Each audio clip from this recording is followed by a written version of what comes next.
Dear students, मैं दीपक सिंह आप लोगों के लगातार कॉल पे पहला वीडियो बना रहा हूँ। लॉकडाउन ख़त्म होने का हम लोग इंतज़ार कर रहे थे, लेकिन ऐसा हुआ नहीं और ये भी नहीं पता हम लोगों को कि ये कब तक चलेगा। तो अब हम लोगों की कोशिश होगी कि धीरे धीरे हम लोग कुछ कुछ पढ़ते रहें।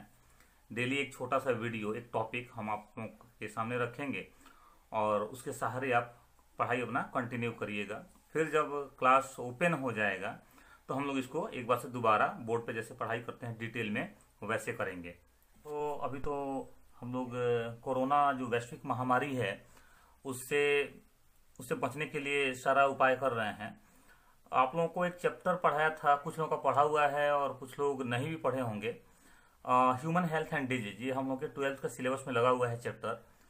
तो हम लोग इसी को अभी स्टार्ट करेंगे और जिनका पढ़ा हुआ है उनका रिवीजन हो जाएगा और जिनका नहीं पढ़ा हुआ है वो पढ़ लेंगे इसकी हेल्प से। आपको करना क्या है कि आप वीडियो को देखेंगे, एक बार आप देख लीजिएगा पूरे वीडियो को, आपको समझ में आ जाएगा। फिर क्या करिएगा, आप वीडियो को दोबारा देखिएगा तो आप थोड़ा सा वीडियो देखिएगा, पॉज करिएगा और अपना नोट्स बनाइएगा। आपका तरीका ये भी होना चाहिए कि जो लोग हिंदी मीडियम है उनके लिए बता रहा हूँ, आप नोट्स को अभी तो हम लोग इंग्लिश में लिख रहे हैं या लिखा हुआ है, आप क्या करेंगे, मैं हिंदी जो बोल रहा हूँ तो आप वर्ड से कोरिलेट करिएगा, मतलब जोड़िएगा। जैसे हमने लिख दिया ह्यूमन हेल्थ एंड डिजीज, तो हेल्थ के लिए हम लोग स्वास्थ्य शब्द का प्रयोग करते हैं, डिजीज के लिए रोग शब्द का प्रयोग करते हैं। तो आप क्या करेंगे, ऐसे शब्दों को समझने की कोशिश करेंगे। स्टार्ट करते हैं हम लोग बिना टाइम खराब किए। हेल्थ एक वर्ड है, उसको डिफाइन करने के लिए, परिभाषित करने के लिए जो WHO का डेफिनेशन है, परिभाषा है, वो सबसे उपयुक्त है।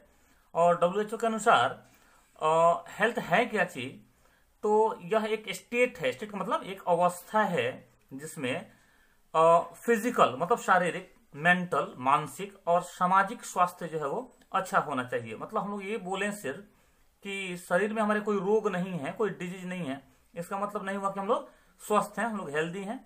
स्वस्थ होने के लिए, हेल्थ के लिए शरीर ठीक होना, मस्तिष्क ब्रेन ठीक होना और आपका सोशल हेल्थ भी बढ़िया होना जरूरी है। हम लोग का जो फोकस है इस चैप्टर में वो डिजीज पर है, हमारा सिलेबस डिजीज का ही है।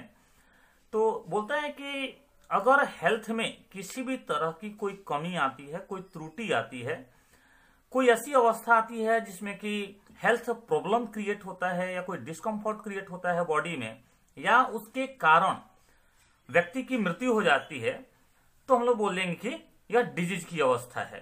तो डिजीज भी शरीर की एक अवस्था है, जैसे हेल्थ अवस्था है, डिजीज नेगेटिव अवस्था है। अगर हम लोग देखें तो डिजीज कई प्रकार के होते हैं और उनको कई तरीके से डिफरेंट कैटेगरीज, डिफरेंट क्राइटेरिया के बेसिस पे उनका हम लोग ग्रुपिंग कर सकते हैं, क्लासिफिकेशन कर सकते हैं। जो सबसे पॉपुलर क्लासिफिकेशन है उसके हिसाब से हम लोग डिजीज को दो पार्ट में क्लासिफाई कर देते हैं, मतलब बांट देते हैं।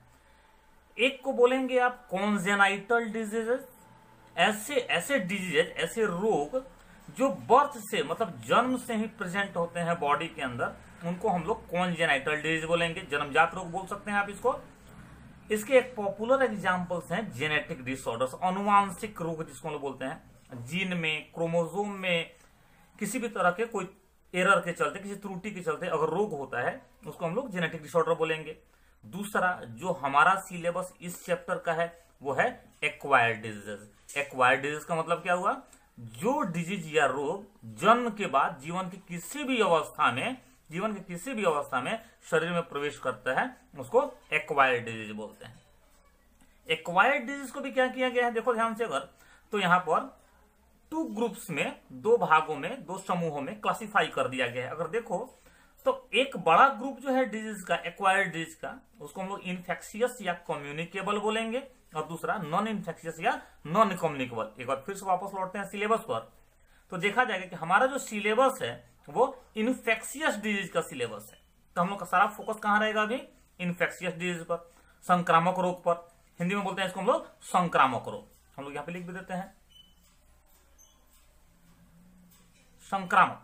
अब किसको हम लोग इन्फेक्शियस या संक्रामक रोग बोलेंगे, कहता है कि वैसे डिजीज या रोग जो कि अफेक्टेड पर्सन से, मतलब जो पहले से बीमार है उससे हेल्दी पर्सन में, स्वस्थ व्यक्ति में जिसमें कोई रोग नहीं है, उसमें फैल जाता है, ट्रांसमिट हो जाता है, उसको हम लोग क्या बोलेंगे? इन्फेक्शियस डिजीज बोलेंगे। ठीक है। अब पॉपुलर एग्जांपल की बात करो तो हम लोग तो इसी को भी भुगत रहे हैं। जैसे कोरोना क्या है? इन्फेक्शियस डिजीज है। कोई भी अगर आदमी, कोई भी व्यक्ति अगर क्या है, कोई भी पर्सन अगर इन्फेक्टेड है, बीमारी है उसको, अब वो अगर कांटेक्ट में आता है किसी हेल्दी पर्सन के, तो उसको भी ये डिजीज हो जाएगा। क्लियर हुआ ये?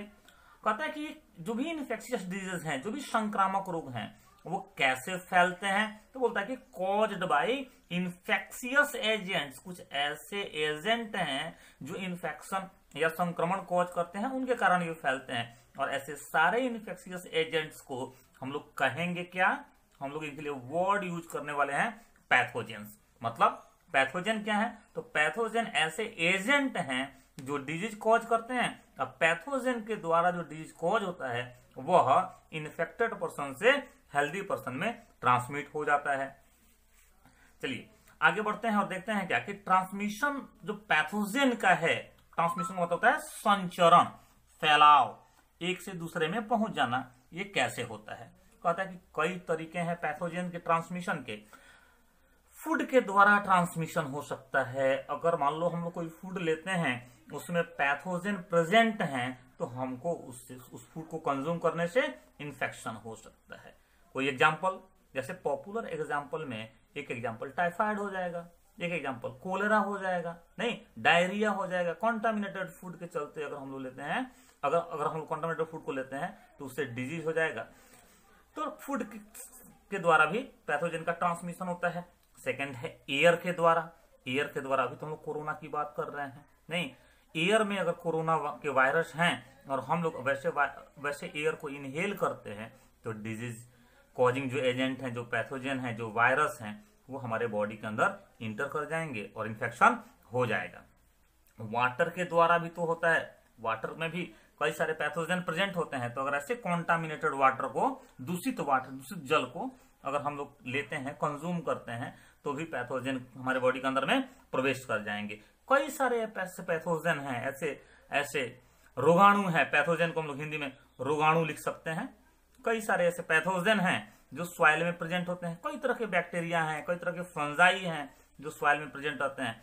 तो सॉइल के द्वारा भी कई बार संक्रमण या इन्फेक्शन हो जाता है। अगला हम लिखे हैं कि पैथोजन हमारे बॉडी में कैसे प्रवेश कर सकते हैं? वेक्टर्स के द्वारा। ये वेक्टर्स क्या है, ये समझना पड़ेगा। वेक्टर्स क्या है? तो वेक्टर्स भी ऑर्गेनिज्म है, ये भी जीव हैं। कैसे जीव हैं ये? तो कहता है कि पैथोजन को हमारे बॉडी के अंदर ट्रांसमिट करने वाले, पहुंचाने वाले जो ऑर्गेनिजम्स हैं, उनको कहता है वेक्टर्स। नहीं, अब एग्जाम्पल यहां पे रखें। जैसे सबसे famous example female Anopheles mosquito है, मादा एनोफिल मच्छर जिसको बोलते हैं। मादा एनोफिल मच्छर मलेरिया के लिए जो रिस्पॉन्सिबल पैथोजन है प्लाज्मोडियम, उसको ह्यूमन बॉडी में ट्रांसमिट कर देता है। तो मॉस्किटो क्या हो गया? यहाँ पे एक वेक्टर हो गया।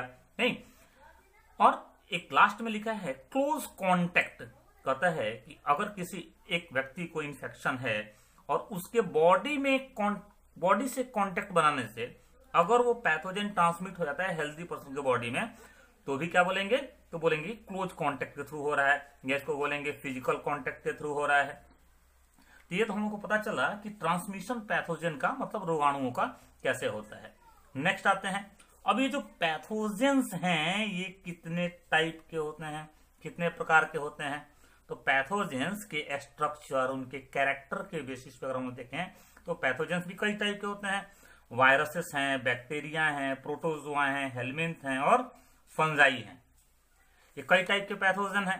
हम लोगों को अब इन सब के बारे में थोड़ा थोड़ा पढ़ते हुए अपने सिलेबस के जो डिफरेंट डिजीजेस हैं उनको कवर करना है।